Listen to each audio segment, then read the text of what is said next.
still recovering from last night's walk through Bourbon Street. I got my morning coffee. I'm ready for today. We're gonna do a Voodoo tour.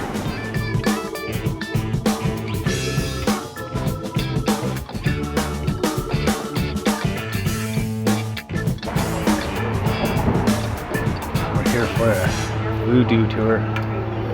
All right, so now that we're in here, let's start talking about Voodoo. Voodoo is a religion. It is a religion from West Africa.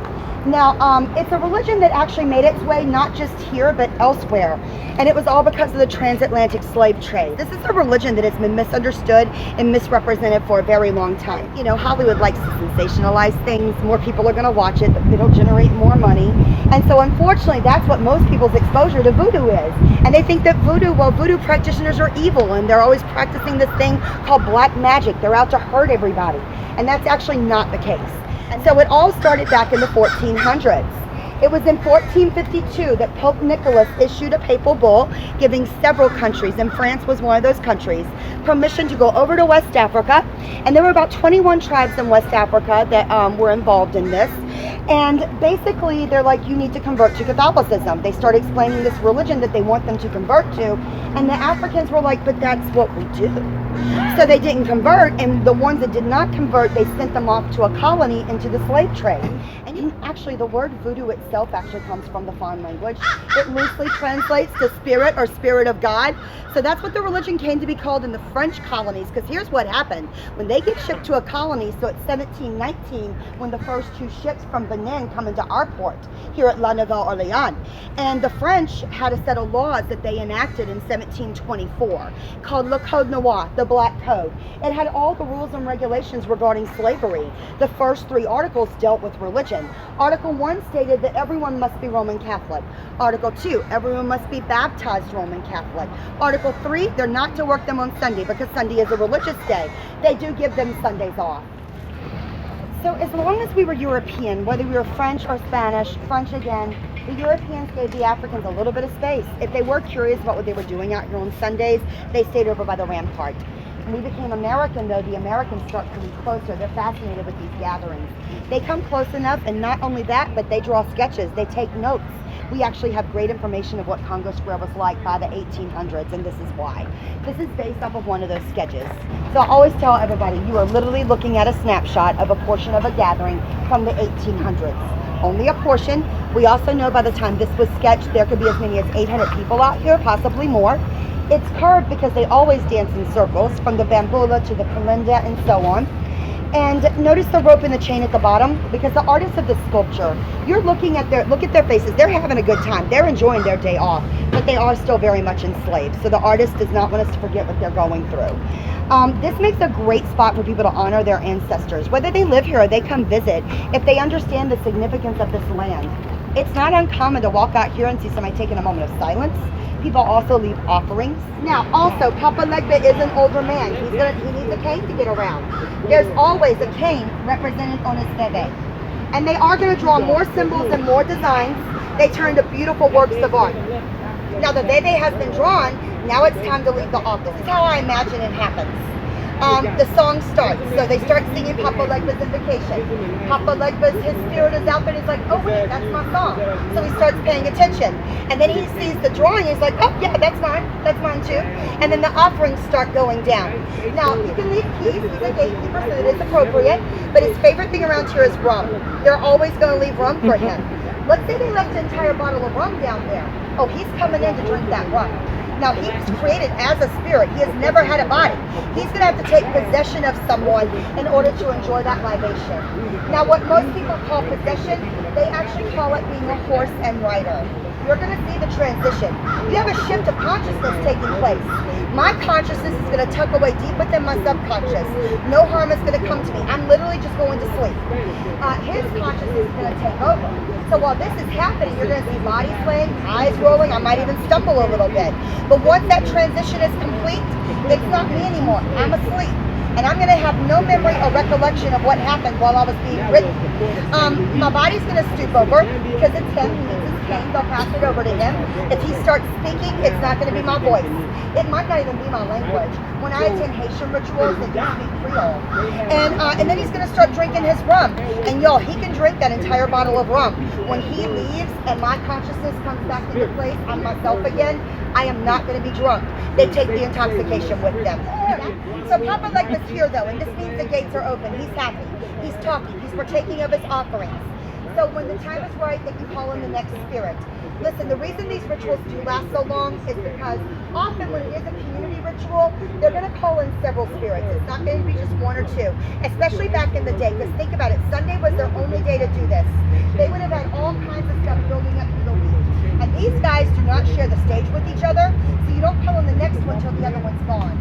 And every voodoo practitioner has a spirit they have a very special connection with. Here's where it lines up with Catholicism again. My late husband was Catholic. He was also a police officer. St. Christopher was his patron saint. He wore his St. Christopher medal. We had St. Christopher all over the house. So it's that same concept, but they call it the spirit that has their head, or their crowning spirit. And they will have an altar for that spirit in their home, and they can work with them daily if they need to. So we're not talking hours of ritual. Marie died in 1881. She had become so famous that her obituary did make the New York Times. People all over the world were reading about the famous voodoo queen that passed away. Well, her children continued to live here with their families till 1895. And when they moved out, that's when people started coming and taking pieces of her house as souvenirs, memorabilia. And even if their hearts were in the right place, they wanted a piece of the voodoo queen. It's vandalism. They were supposed to tear down the house on the next lot. They tore hers down by mistake. So that's how we lost the actual house, but that is the land that it was on. Now, right across the street is Voodoo Authentica. It's a great shop. Almost everybody that works here is a practitioner. Many of them are priests and priestesses themselves. So you walk around this shop, you get information. In the back room are where all the altars are. And these altars, well, they're working altars. So looking at them like Ursula Freda, the one that rules over love. Very girly, lots of pink stuff. You kind of get the feel for what she's about. But there will be write-ups either on the altar itself or right next to it. So it'll tell you the spirit's name, their Catholic counterpart, or parts if they have more than one. They'll tell you what they like and what they do, so all that information is on display. They make all of their potions and gree-gree on site. So when you first walk in, the potions are hanging on the wall. The gree-gree are in bins against the wall, but when you go in the back room, there you'll see a huge counter space. Behind it, there's shelves with oils and herbs. That's where they make those items at.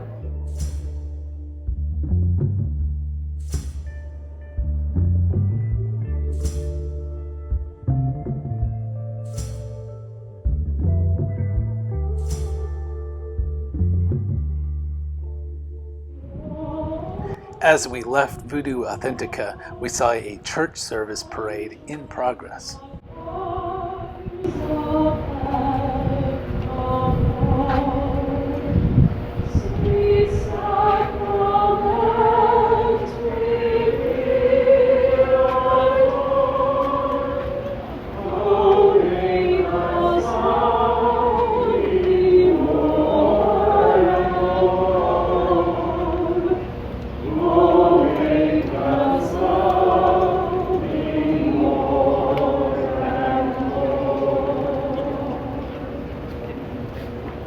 Today we stopped at the Central Grocery Company, home of the muffalata, big round, comes in a big circular thing.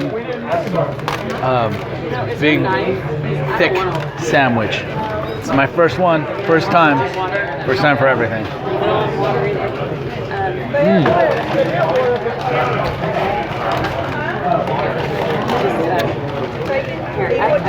That's a lot of bread. I also got voodoo chips. I'm guessing this is going to be spicy.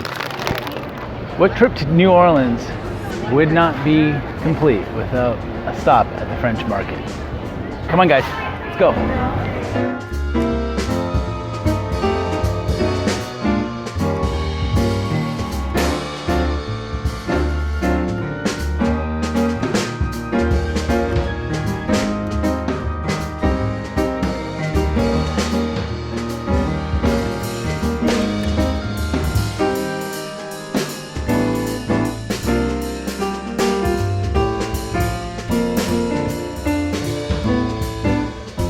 We're walking from the French market down to Cafe Du Monde. The whole group now is sitting down here at Cafe Du Monde. We're ordering beignets, coffee for me, drinks, water.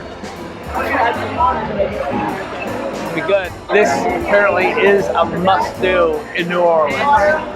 Okay, we've gotten our beignets. Beignets and coffee at Cafe Du Monde. Oh, good. How is this, sweetie? Is it good? You got powder sugar on your mouth. Yeah. Trying to get it off. That's how we do at the Speakeasy. Yeah.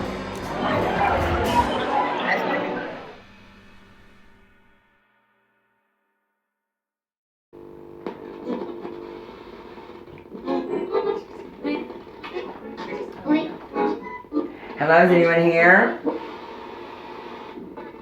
Good. Think about open the gateways, move away the port pop up.